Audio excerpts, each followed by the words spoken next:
welcome SB19's Pablo. Pablo! Yes, maraming salamat, brother. And kanina pa sila naghihintay dito actually in broad daylight. Bago ka mag-sunset, anong mensahe mo muna sa lahat ng mga Dubai? Even outside of the metro, and we got fans of yours. Dito na ako nag-almusal, B. As well. Go ahead. Effort. Tonight, I know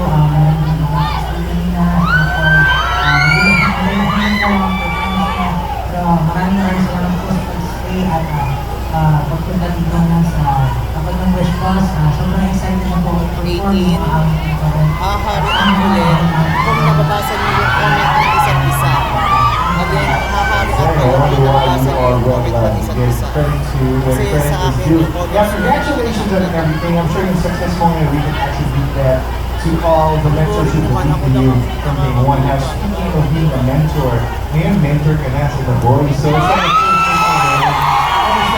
experience, ikaw na ngayon yung mentor yung mga upcoming superstars in the country. Ayun yun, okay, sige, okay na. At least nakikita nyo yan, nakakapag-usap-usap kayo dyan sa comment section.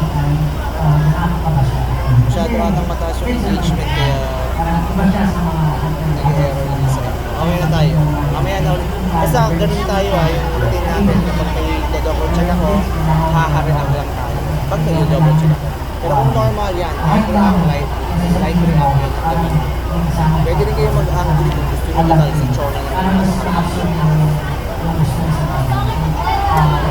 kaya din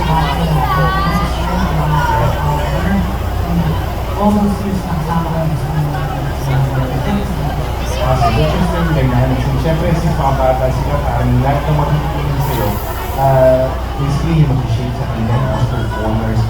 Now, out of curiosity, yung mga solo songs mo ba, meron kang conscious effort na dapat hindi lumayo sa SB19 sound? O yung mga solo songs mo, parang basically independent expression of your creativity?